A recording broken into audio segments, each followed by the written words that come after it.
ED का खतरा सता रहा है आपको क्या? किस चीज का? ईडी ऐसे परिवार में पैदा नहीं हुआ। कुछ कांग्रेस के विधायकों को ईडी का रेड हुआ थोड़े दिन पहले। कोई बात नहीं, हमारे को इस देश की उस पर जुडिशरी पे पूरा भरोसा है। इनके पास अपना अचीवमेंट कोई नहीं है, इनकी उपलब्धि कोई नहीं है, सब हमारे समय के काम है। ये बैकवर्ड क्लास का क्रीमी लेयर 8 लाख हमने किया था, इन्होंने 6 लाख कर दिया। साढ़े 6-7 साल तक बैकवर्ड क्लास को उसका फ़ायदा नहीं पहुंचा। कृषि की आय भी उनमें जोड़ दी। अब 8 लाख करें चुनाव देख के, हम कह रहे हैं हम 10 लाख करेंगे। हुड्डा साहब, आज भगवत मान भी रैली कर रहे हैं डबवाली में।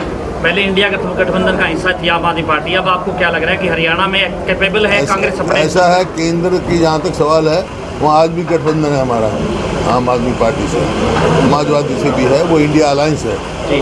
प्रदेश स्तर पे किसी से कोई लाइन नहीं। आगे कुछ संभावनाएं हैं कांग्रेस?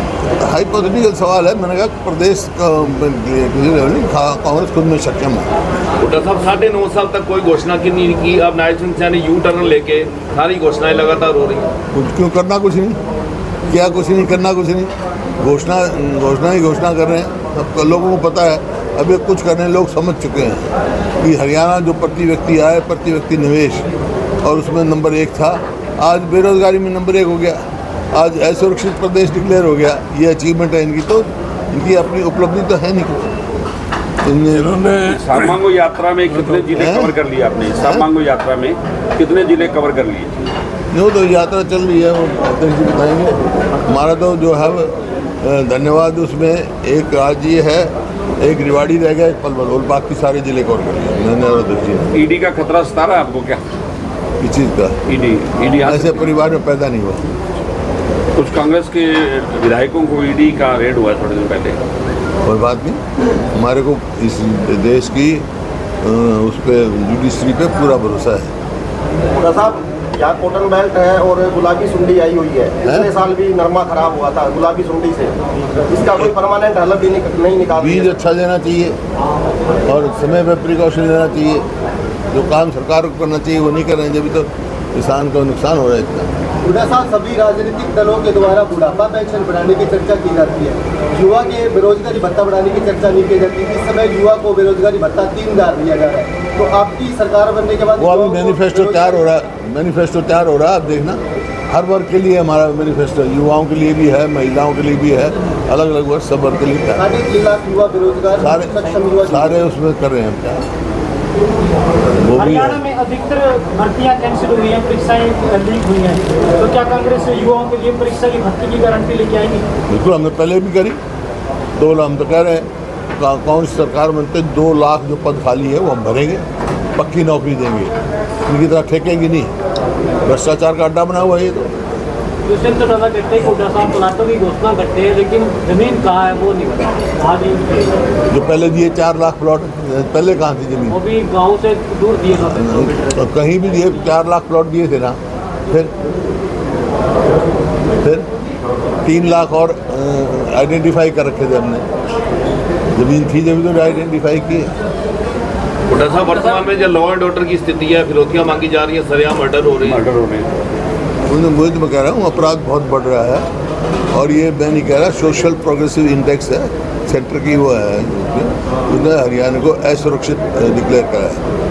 पूरे देश में हरियाणा असुरक्षित प्रदेश है। संसद में शैलजा जी ने हरियाणा के मुद्दे उठाए, दीपेंद्र जी ने सेंटर में जो संसद में सेशन चल रहा है उसमें दीपेंद्र जी ने, शैलजा जी ने हरियाणा के काफ़ी मुद्दे उठाए, संसद फिर भी नहीं चल पा रही। उठाएंगे मुद्दे, अब भी उठाएंगे, और बाकी हमारे सांसद जो बने हुए हैं कांग्रेस के वो भी उठाएंगे। आज शायद जयप्रकाश जी का बोलने का नंबर है, कल हमारा वरुण मलाना जी बोलेंगे, उठा लेंगे। जो चुन के भेजे हैं लोग यहाँ से कांग्रेस से लोगों ने, कांग्रेस के जो सांसद हैं सब मुद्दे उठाएंगे। पिछले काफ़ी समय से आपके गुट और शैलजा गुट में जो दूरियां थी वो लगातार बढ़ती जा रही है। कल शैलजा यात्रा निकाल रही है अम्बाला से। देखिए, मैं कई दफ़ा कह चुका हूँ, कोई गुटबंदी नहीं है, सब अपने अपने तरीके से कांग्रेस मजबूत करें। कोई कांग्रेस के हक में ही कह रहे हैं ना, सब कांग्रेस की मजबूती की काम कर रहे हैं। सबका। उन्होंने कल पोस्टर जारी किया, प्रदेश अध्यक्ष की भी फोटो नहीं है। चलो तो उनकी इच्छा है, लेकिन कांग्रेस को तो मजबूत करें, हमारे तो कांग्रेस की ये कर रहे हैं। उन्होंने सरेआम मंच मीडिया के मंच से कहा था कि अगर लोकसभा में सही कैंडिडेट उतारे जाते तो 10 की 10 सीटें कांग्रेस के खाते में आती। देखिए, ये मैं भी कह चुका हूँ, उनके लिए मैं कह चुका हूँ, जिस दिन टिकट का फैसला हुआ उससे पहले तो आप एक सीट भी नहीं कह रहे थे, प्रेस का मीडिया भी नहीं कह रहा था, लेकिन जैसे ही टिकट का फैसला हुआ उस दिन उनकी हवा बनी और 5 सीट आई। आज इंडिया अलायंस का वोट शेयर हिंदुस्तान में सबसे ज़्यादा हरियाणा में है, इससे ज़्यादा क्या अचीवमेंट होगी। हाँ, ये ठीक कह रहे हैं, टिकट का वितरण 19 में ठीक हो जाता तो हमारी सरकार बन जाती। अब विधानसभा में किस तरह इस बार क्या रहेगा साहब, टिकटों का सही बंटवारा क्या मापदंड रहेंगे इस बार विधानसभा में? Winnability and stability. पिछली बार मानते हैं कितनी सीटों का दावा है? हाँ, कितनी सीटें लेके जाए कांग्रेस? देखिए, वो तो दावा तो ये कहना इन्होंने किया, मैं तो दावा एक बात कर रखा है कि छत्तीस बिरादरी मन बना चुकी हैं कि हरियाणा में कांग्रेस सरकार बनाएगी और भारी बहुमत से सरकार आएगी। एक सीट पर कई टिकटार्थी हैं हुड्डा साहब। हाँ? एक सीट पर कई चेहरे हैं, कई टिकटार्थी है, कैसे निपटा जाएगा? टिकट एक को मिलेगी, सब उसकी मदद करेंगे। 2019 की तरह अगर मदद नहीं कर पाए फिर क्या करेंगे? अबे तो अल्लाह कह रहे हैं 1 को टिकट मिलेगी, 9 भागेंगे। उसका तो वो भी कोई नहीं। देखो, मेरे को हंसी आती है, जिनकी लोकसभा में 1% वोट आई हो या किसी की 1% से कम आई हो, वो ऐसी बातें करते हैं। वोट का ये हरियाणा के लोग फैसला कर चुके हैं, मुकाबला कांग्रेस और बीजेपी में है, वोट कार्टूनों को वोट देने नहीं जा रहे। विधानसभा लोकसभा ने सिद्ध कर दिया, किसी की 0.80% आई हैं, किसी 1% आई हैं। आपने कहा कि 2019 में सीटों का बंटवारा सही नहीं हुआ, 24 में सही हो पाएगा? सीटों का बंटवारा 19 में सही तरीके से नहीं हो पाया टिकटों का। हाँ, होगा, जैसे पार्लियामेंट का सही हुआ है वैसे सही होगा। विनेबिलिटी करिए हमारा। जिस तरीके हमने से हम इतनी देर बोले, अध्यक्ष जी बोले, वो लिखो ना। वो तो दिखाते नहीं, अलग से अपना बना रहे हो, 2 मिनट का चलो काम चलता है, पूरा दिखाया करो भाई। तुम्हारा भी हमारा भी उसमें घोषणा पत्र में डालेंगे, मीडिया का भी डालेंगे। अभी एक सवाल उन्होंने किया था, जो मुख्यमंत्री हैं वो डेली घोषणा कर रहे हैं। मुख्यमंत्री ने घोषणा की 100 गज के प्लॉट हम देंगे। अब 100 गज के प्लॉट के 9.5 साल पहले जब हुड्डा साहब की सरकार थी 3,92,000 प्लॉट दे दिए थे, बाकी पाइपलाइन में। इन्होंने आते ही पहला कदम ये उठाया, जो मीटिंग हुई थी, क्योंकि वो प्लॉट दिए जाने थे गरीबों को, ज़्यादातर उसमें SC और BC के लोग थे, लैंडलेस थे, BPL कार्ड धारक थे, उनको वो प्लॉट दिए जाने थे। सबसे पहले तो उनसे माफ़ी मांगनी चाहिए कि वो स्कीम को इन्होंने रद्द क्यों किया, इन्होंने SC कमीशन को भंग क्यों किया। सबसे पहली उससे पता लगता है इनकी जो दलित विरोधी मानसिकता है। अब ये 100 गज के कह रहे हैं कि प्लॉट ये स्कीम नहीं ला रहे, ये वो जो पोजीशन नहीं दे पाए थे उनको, जो पाइपलाइन में थे, जो किसी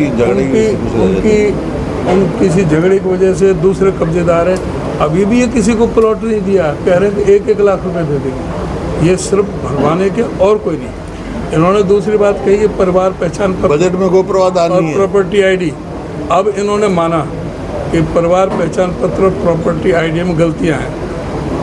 ये अगस्त 2020 का में लागू हुई थी स्कीम।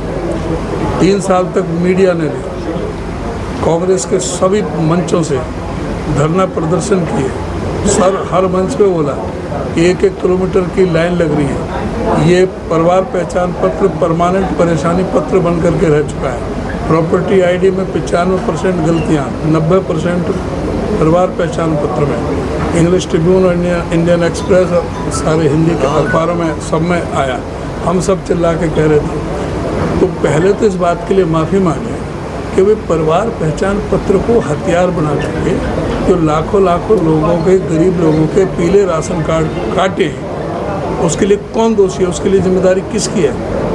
दूसरा, इनको उस बात के लिए भी माफ़ी मांगनी चाहिए कि उन्होंने परिवार पहचान पत्र को ही हथियार बना करके गरीबों की पेंशन काटी थी, बुजुर्गों की पेंशन काटी, उसके लिए कौन जिम्मेदार है।